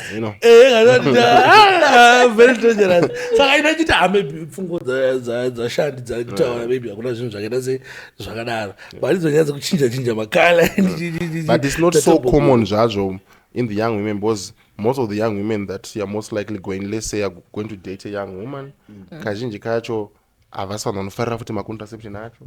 So kazhinji vanenge vastory on this type of contraception. Most of the people that will be taking this contraception kazhinji vanhu vatori married. Nokuti vanhu vakawanda vasiri married havawanzofarira zvemacontraception. So these are people that will have their partners. Zvokuti haasi munhu wekuti achazotamba nemapiritsi aya. So that azonyima the partner. Avasikana vanongoenda chimwe chavanobayiwa panapa. Ndokanobata panapa ndochiona chitenge cheva. Hanzi chaanobayiwa panapa. You know what most men do? Vanotoziva kuti akatanga kudana nemusikana wake anoziva maareas unotanga kubata kuti wambofila kuti hapana zviripo here. Chinonzi kakaitwa bhodhoro kanoiswa unokanzwa kuti aiwa no pane zvikuitika. So we have maroads atinoisaka paspa ungabude pachena. You know, yeah, and also doctor pama implants ipapo I had kuti for example ndakaiswa ma implants right now ndofika size 30-32. If I gain weight chinoitika pama implants aya haazonetsi here kuburitsa. Right. Ukakombea munhu akagaina weight neasina kugaina weight. Akagaina weight it's a bit more difficult kubvisa but anobvisika. Okay. Because they are still just under the skin. Mamwe acho they are now surrounded by fat anenge yawanda handiti. But it's a process yekuti within 15 minutes or so unenge watomabvisa. So it's not a reason yekuti munhu anobva atoti ndaakutya kuiswa nokuti kanozonetsa kubvisa. Okay. We are just comparing someone who are not gainer weight, are still lean, and someone who has gained weight. If you compare these two people, Muna gainer weight, it's not what you need to say could be size compared to us as now gainer weight. Okay. And also for the doctor, panya iyoyo yema contraceptives. I heard kuti kune ma contraceptives are right for vana vadiki. For example, indonzi my parents ndiye mwana 1. Kune certain ma contraceptives here evanhu vane vana 1. Kana kuti akangofanana. For example, inini ndoda kuiswa ma contraceptives. Ameno akasiyana siyana iwayo. Munondi advise kuti ndoiswa api semwana wechidiki. Ane mwana 1 uye achazoda vamwe vanhu. Yeah. Hakuna contraceptive inonzi iri ndere asati amboita mwana, iri ndere ane 1, ndere ane 2, iri ndere agogo ane 50, kana ane 60. Hakuna contraception inonzi depending on the age yemunhu kuti vana vana vangani. Okay. Yeah, but when you sit down with a client anditi tinomu offer a variety of contraception.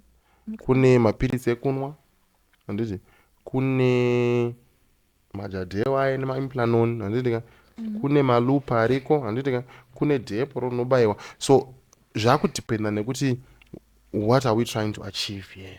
Anditi kune munhu anokudza kuti achiremba inini zvokumwa mapiritsi andigoni. And asingatogoni. Anditi saka kuti uchimuti chienda unoita mapiritsi ekunwa zvonetsa. Mumwe wacho pamwe mwana anogara navabereki.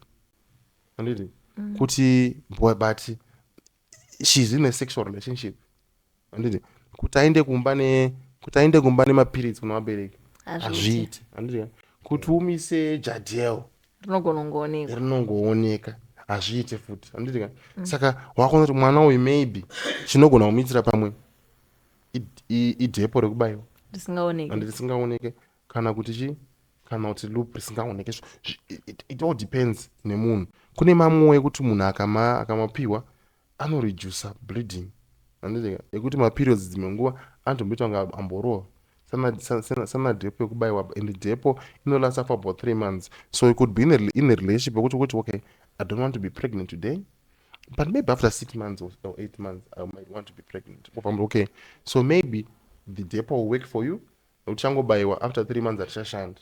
So this someone arikuda a mid-term contraception, not something that is short, not something that is too much of a long term. If you are saying no inini ndaumaenda kuchikoro, I want to go use my 4-year program, and I don't want to have a baby, and shazomboone time unobayiwa depo every 3 months, you can say, okay, we can find something that can last for 5 years. Talk offer here, loop, or talk offer here, jate. So Loop loop, that's the one that we put kuzas oh through the cervix. arizomove isiri atinoita zvedu tikariisa zvakanaka, handiti machances eku-dislodger ari low. It can still happen. So all these contraceptives, they come with potential side effects. Okay. So munhu ukamupa unotomupa rakadai so, but they have developed my side effects, and then you offer something else. And pauri kutaura naye paipo kuona this contraceptive yandoda kumuofa ine ma-side effects akati. Of these side effects, anogona ngari at a high risk of having this side effect. Let's say pane mamwe ekuti ukamupa munhu anogona kubleeda zvakanyanya, ende munhu agara atori nema-bleeding issues.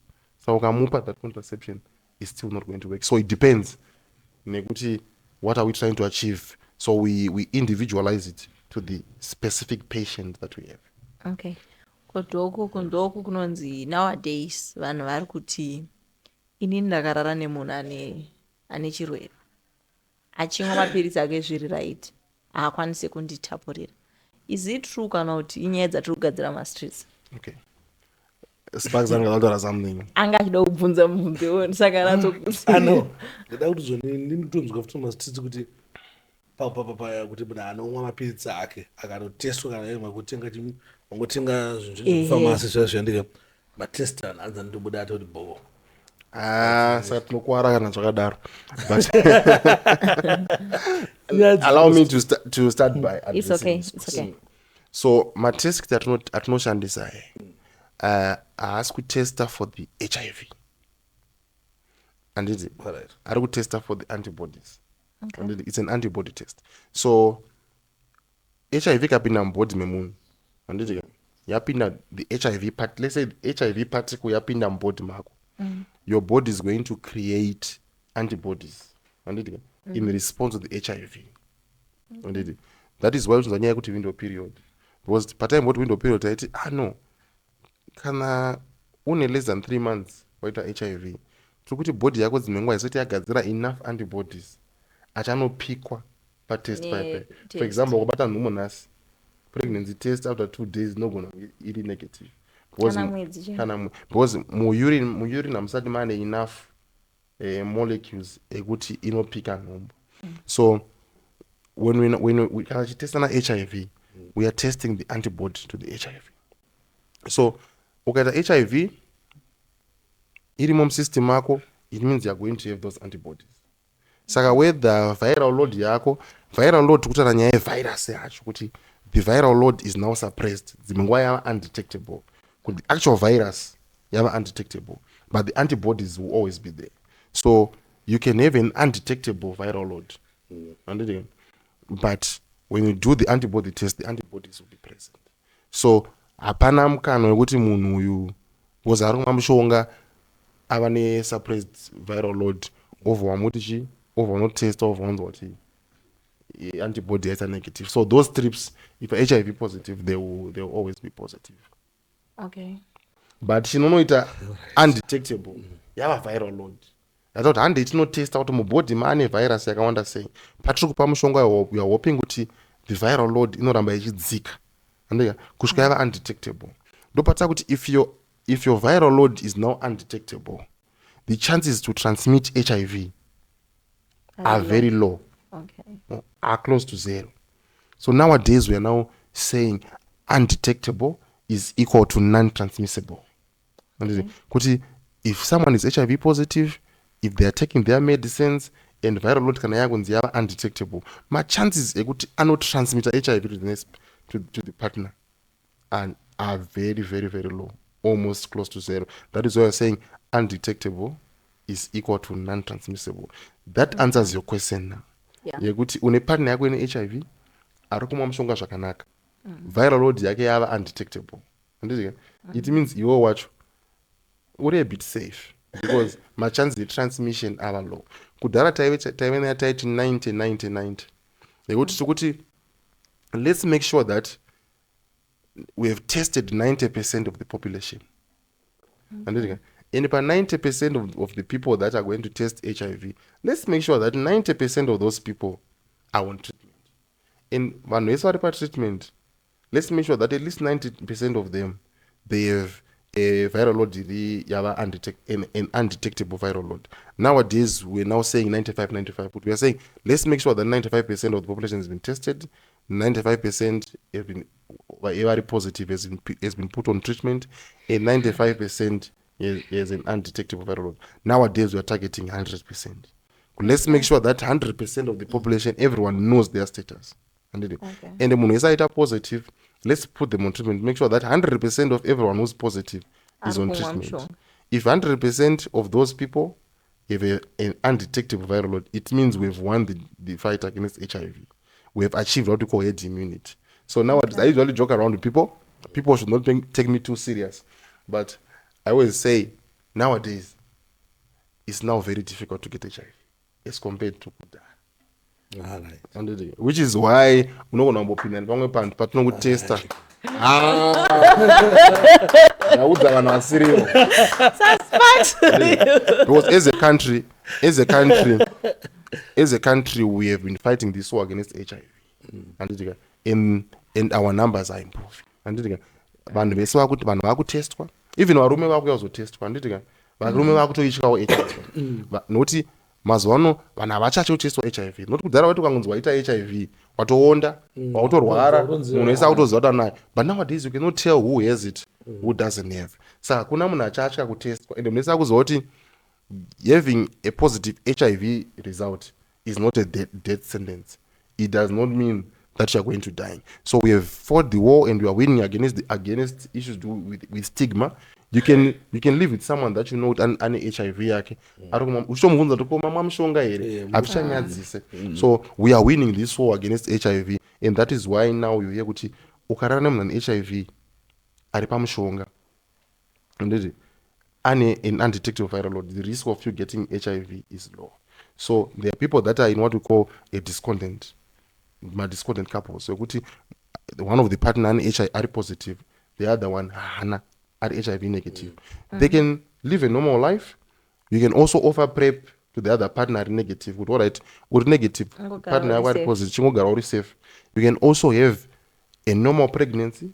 You can give birth to an HIV negative baby. So we are also winning the war against what we call mother to child transmission of HIV. So we are winning the war. So it's now very difficult. It's more difficult. Let me not say very. It's more difficult now to get HIV as compared to kudhara. Kudhara waingozotoita musikanzwa wakawanda waenda. But nowadays we are winning this war against HIV, and there is talk about mushonga manje unenge wawako, so that we will HIV very soon it will be a disease of the past. All right. Hey, wait. So Sheriff, what time later say? Yabo mbana muzungu sana. Tozokati ngazo zvitase kuti zviti.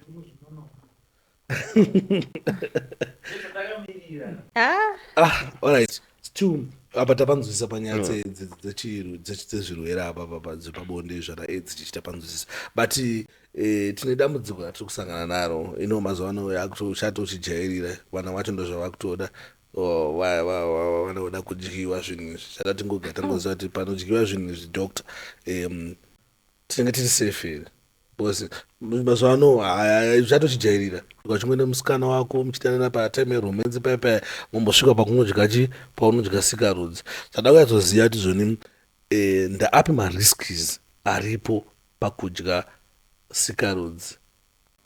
Saka muri kuona kuti tsanangura mumbotanga nevasikana mozoenda kuvarume because varume vanotiwo aiwa yedu isusu iri right vakadzi vachiti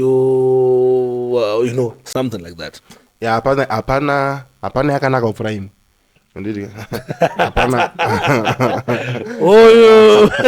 Hapana iri right kupfuura imwe.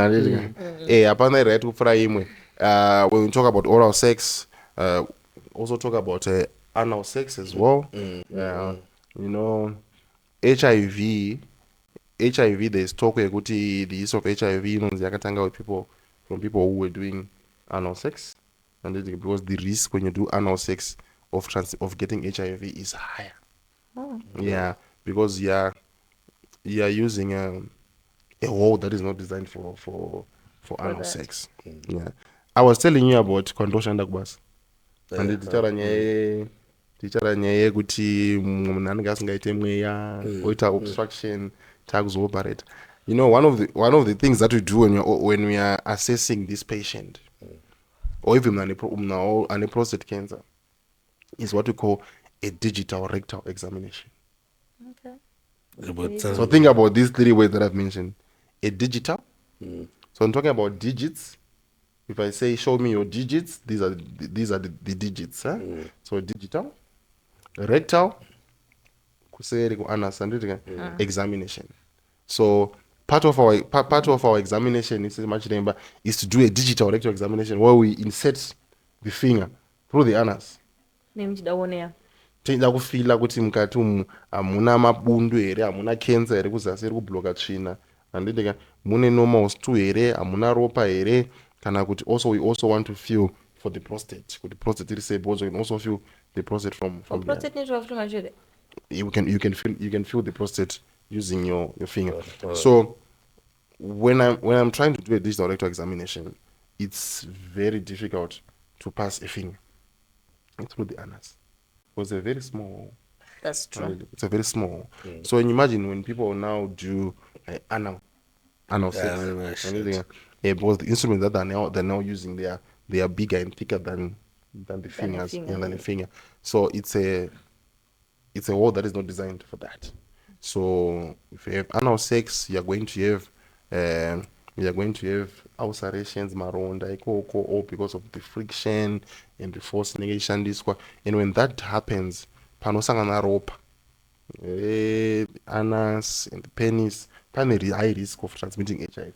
That is why they say HIV started yakanyanya kutanga kuona vanhu vaita anal sex. Yeah, but when you're not doing oral sex, you are getting whatever infection that is either in the male genital organ or the female genital organ, what you've called sicaroids in Shona. So you're getting these infections and you're putting them into your mouth. You're putting them into your mouth. We're talking about these STIs. We're talking about my bacteria, my fungal infections. So when you're doing oral sex, you're taking these infections. Atagarati chichika kana ari kuvagina nekupenis kwarume. Anditi munosvika madischarge kana maausa nemasiki amamuchitaura nemarume anosvika masiki. So when you're now doing oral, uri kutora siki yauri kuisa mukana.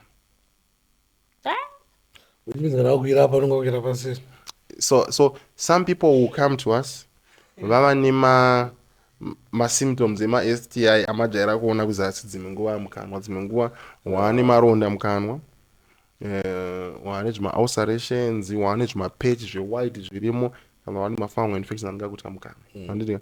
So that can also come from having oral sex.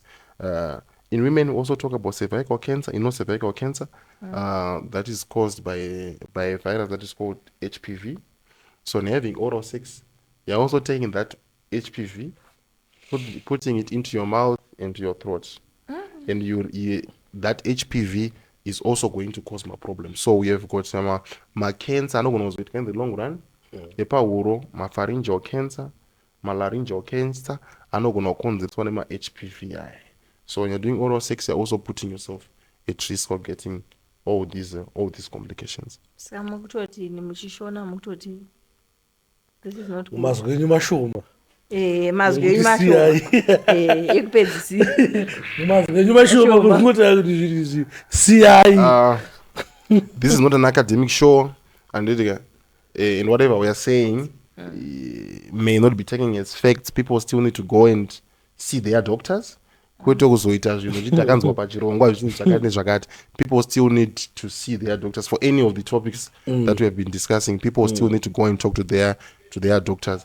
But my medical advice, was these are things that people do socially that may have a medical complication.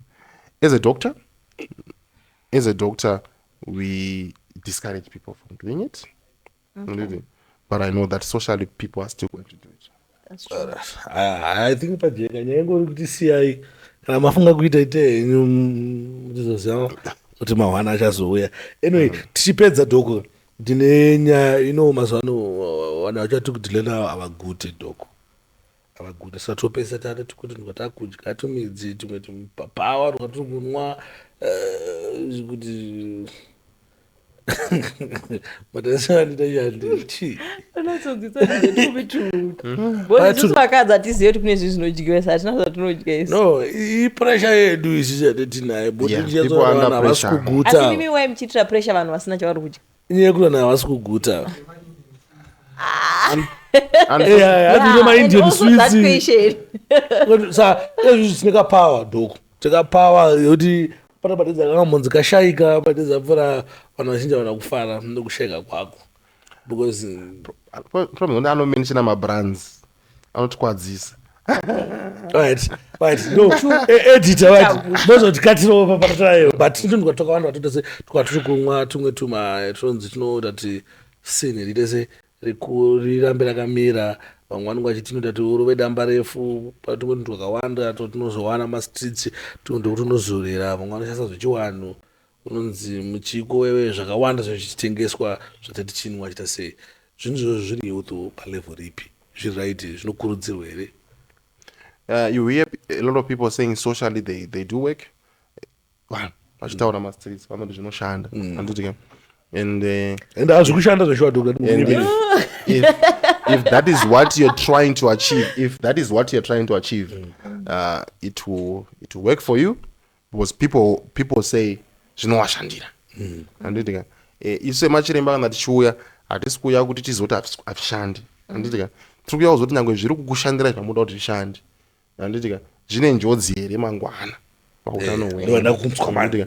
Isu machiremba tinoti hongu zvine njodzi yakawanda ende vanhu vacho kazhinji vanongo chizviita inyaya yepressure kuti kazhinji ipressure yekuda kupleasa yekuda kufadza anditi ende kazhinji munhu anoda kufadza haasi munhu wako chaiye because wako chaiye anokuziya wako chaiye anokuziya ende wako chaiye kazhinji kana paita problem dzimwe nguva anoya newe anditi muita zvinhu zvenyu semhuri muita zvinhu zvenyu semhuri because muda kutsvaga solution.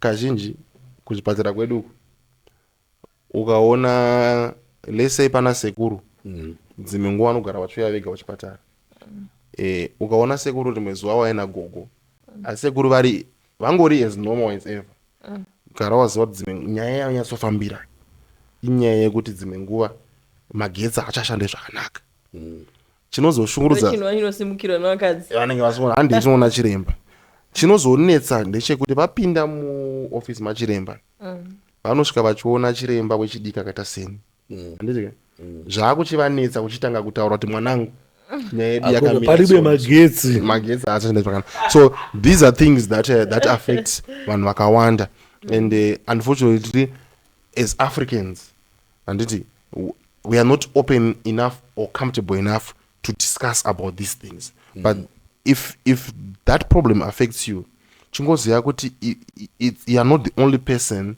who is having this problem. It's a problem that affects vanhu vakawanda. Paone kochikura as a man, even as women, their sexual drive inodzika kana vachikura. So it affects vanhu vakawanda. Zvakawanda zvinogona kukonzeresa madiets edu, chikafu chatinodya alcohol inogona kukonzeresa zvakare kuti mushini urege kushanda paanokodza kuti tese ushande anditika central obesity that we're also talking about. People that have big tummies, they also struggle because it lowers their sexual drive. They suffer from erectile dysfunction. They suffer from early ejaculation. But the biggest problem I see that easy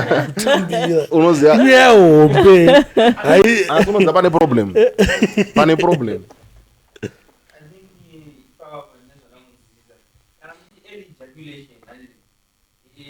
normal sex or normal period nofana kuti vanenge kume before ejaculate yakambokura sei because what is required from us I think it depends. I think it depends. It depends with the two people involved. Yeah, I think it's that's not true. around two are involved.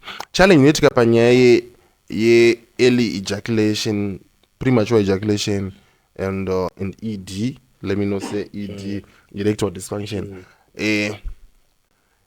Kazhinji, andika, it now has to do with your mind, and that is why even sometimes just to see a psychologist is the most important. Because murume wese, andika, at some point you are going to struggle with the erectile dysfunction or early ejaculation, but pane anozonzi performance anxiety yekuti wakusvika kuti zvakaitika nezuro zvichaitika nhasi, that every time before you do the act wautanga wafunga kuti is it going to work, anditi am I going to impress, ende paunongoita izvozvo hausina control. Saka varume vakawanda vanozosafa nenyaya yeperformance anxiety kuti guys, am I going to please my partner, anditi pamwe manga muchitaura nezvazvo the whole day or for 2 days makamirira derby, makamirira derby, you see, and watozvipa pressure. Saka wautanga wafunga kuti guys, ndichaimpress here, anditi handichazo down here munhu. Saka when that happens watone performance side, which is why sometimes when you talk to someone akafeel empowered, akadila nemafears ake, sometimes noshanda, sometimes it works. And then we also want to check kuti ma cholesterol levels are say, because chinoita kuti erection iuye, anditi you know when you have an erection, what's happening is that kuti there's a lot of blood that is going to the penis. So when you're having an erection, body yako ingoti all right, area yada kushanda izvezvi, ngatimboipa ropa rakawanda.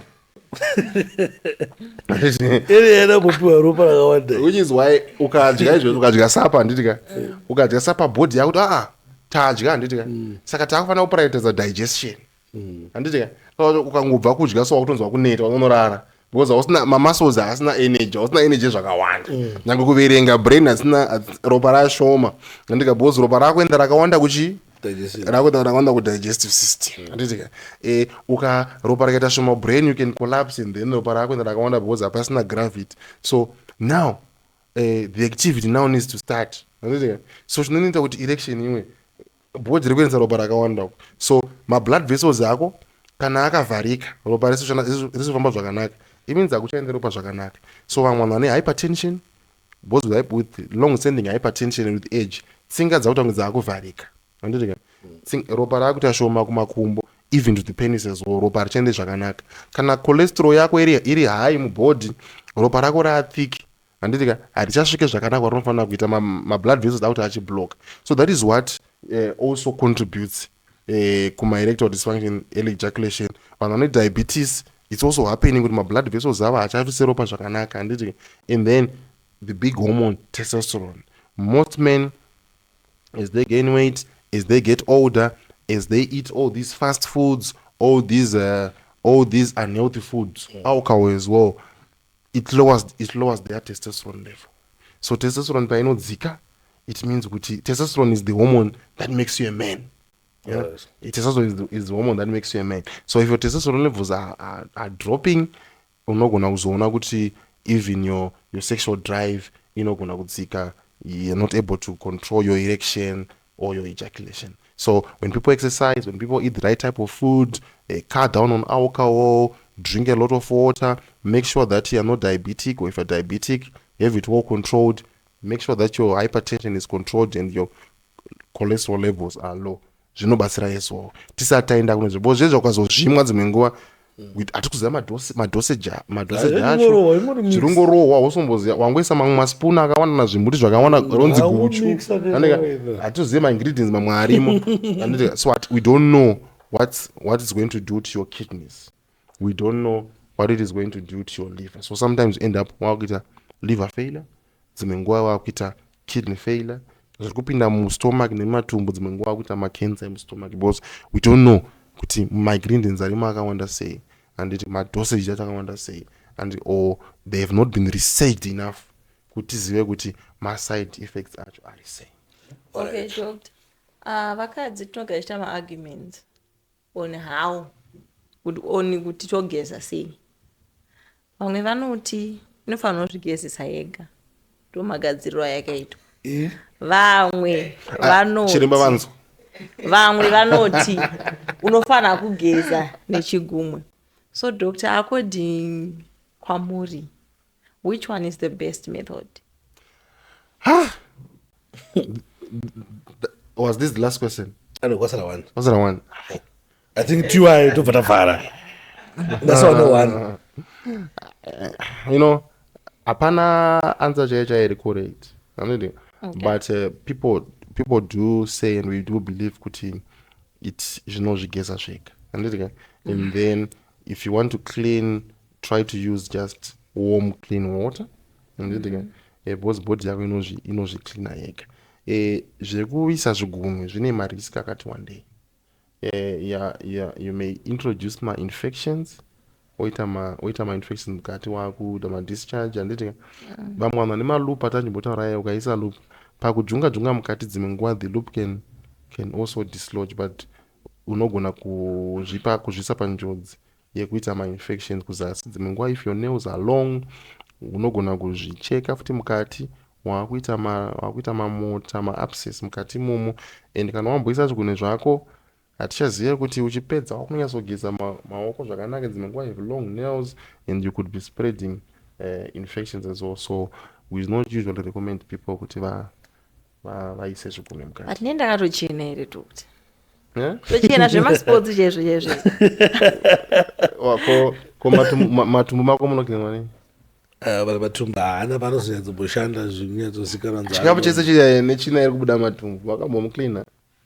Handisati, but doctor hauzofamba uchinhuwa here. But we usually recommend kuti clean with just warm Because my feminine in English. When I honesty, alright, must say you know, zvimwe zvacho shandi zvakudikanwa nokuti munhu unoresponda sei. Okay. Because if that is something that you have been using, let's say for the past 5 to 10 years, nhasi ndikaendikudza kuti shandi usashandise zvinhu izvi. But there's some people kuti vakashandisa akureacta akuita ma infections and as we are using those things every day, dzimwe nguva zvinono stimulate what we call inflammation, chronic inflammation, and then auzozive kuti macancer ekuvagina, macancer ekucervix, dzimwe nguva what else is going to contribute to those things. So sometimes we just need to be careful, but we're not going to discuss kuti usashandise because that is what some people have been using and vanenge vachifila zvinovashandira. But zvekuzojunga nezvigunwe zvezviya handifunga kuti zviriyo. Okay, maita basa. Mubvunzo wangu wacho ndosiye ndibobvunze mubvunzo wekupedzisira. Mubvunzo wekupedzisira ndewekuti size ine basa here, especially kana pakuitwa kwebonde. Vamwe vanoti inofanira kunge riri zihombe, zidanda, rimwe rinofanira kunge rikadiki. Panyaya yezvinhu izvi mamatambirwo anoitwa mutambo, size ine basa here kana kuti munhu afanira kuti akurewo. Uyezve kana ine basa, kune here mushonga we-enlargement unotorekomendwa zvichi zvingunzi mukondorosi kana kuti zvimwe zvotorekomendwa kuti for penis enlargement? As a doctor, the only reason why people have sex as a doctor is for conception. And as a doctor, I'm saying as a doctor. Okay. My activities are social activities. Okay. So, but what I can tell you as a doctor is whether it's big or small, as long as my sperm counts are variable, sperm motility variable, you can have a baby as a doctor. Dogo nyaya isitomboda kuendana kumwana, but nyaya ingoripo pakungoti masports aite bho. That's a question that I would ndotozivawo because as a doctor hapana patakazoziva kuti no size noita zvakati ndotoziva maybe asi motoziva kadoctor, asi doctor munoziva kuti kunonaka ndekupi, ndikumusoro kuirekera ndekuzasi izvozvo scientifically kumabhuku edu hazviko. But kurunza zosangana pasiri pashi ndisiri musina kundiintrodusa sachiremba mangoti ndine mufesi wangu auya pane penyuro kuti tingotaurawo anzenzana anditika ndisiri chiremba ndinogona kuzoanzainyura ndichishandisawo kuti ndakamunzwawo kuti chii and mamwe maexperiences akawanda but as a doctor nyaya ingoripo ndeyekuti de kubereka vana. Yes, munhu akasata mwana apa aambouya hatizomuti watadza kuta mwana nokuda kwekuti size yako yakadai anditi even women they've got different sizes, even the pelvis it has different sizes, but nyaya ndeyekuti able to conceive, are able to carry your pregnancy term, are able to deliver. Zvekuzoti vanozonzi gumbo kana riri diki operation chii chinenge chiitika nemana chiremba size 4 size 4 size 3 cheu mitopeka size 4 iwo unosvikawo pakuita mwana chiwaone size 3 Dr. Pili mami hane kuti yake tomori diki mupfupi. Yeah, zviriko ma studies that have been done vachiona nema complications aitika vakaona kuti vanhu vane short stature, vanhu in short stature inenge pambiraona dzimwe nguva ne size yeboots, ma complications ekuti unoita what we call obstructed labor, mwana otadza kudzika zvakanaka chibuda mubvacha nenyaya yekuti the size of a pelvis inogona iri a bit small, nenzira yemwana inonge iri small kuti musoro yemwana nebody yemwana inyasobuda. So hazvino identify negumbo.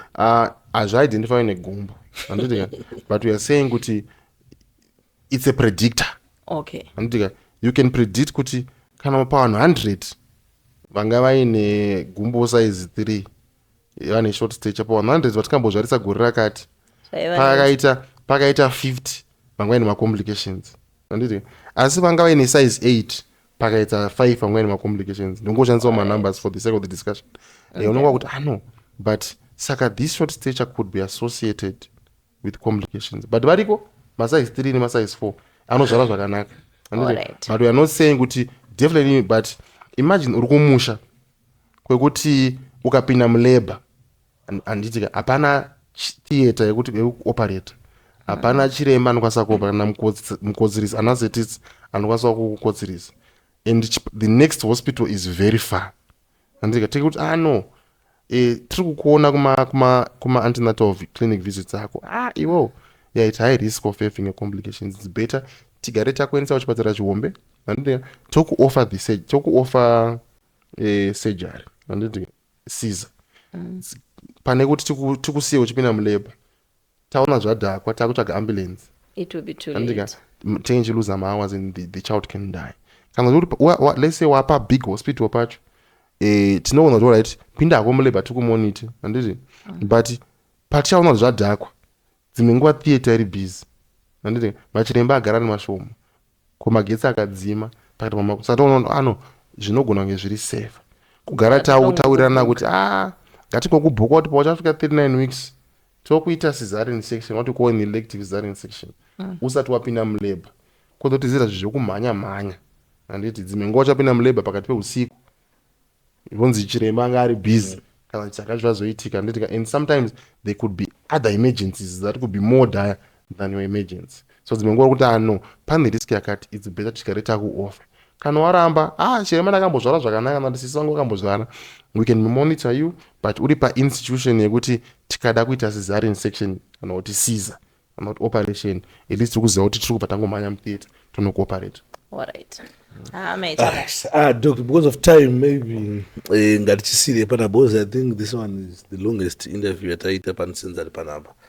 Nadoctor nemibvunzo yakawanda zvinhu zvichiitika mastreets tasati tosvika kumadrugs. Maybe pamunozombowana mukana morambotudzwa modzoka tine madrugs mamwe atisinganzwisisi ari kurwa nemagetoys, ini ndovanzorepresenta magetoys bo tinosangana nazvo everyday kwandirogara zvichiitika nekusaziya zvimwe zvacho zvinochitika. Hatombozivi kuti crystometh chimbori chii, wamwe tinongonzwa kuti dombo but totanga topinda mazviri takutoita samambotsanangurirawo zvoti basa, but for now tonambosira panapa pamunombowana mumukana tine mumwe mubvunzo yatitinayo zvatikusangana nazvo muchitibatsirawo zvichitotende kumberi. Thank you very much nekuuya dhoko. Yeah, welcome, Sparks. Shandi, yeah, welcome. It was nice having you here. Yeah, welcome. Thank you very much dhoko. Nenda kugara ibamba kuti mumbo yamungotisananga izvozvo zvino madzidza kane nondadzidza because hey pashata saa mune Zimbabwe.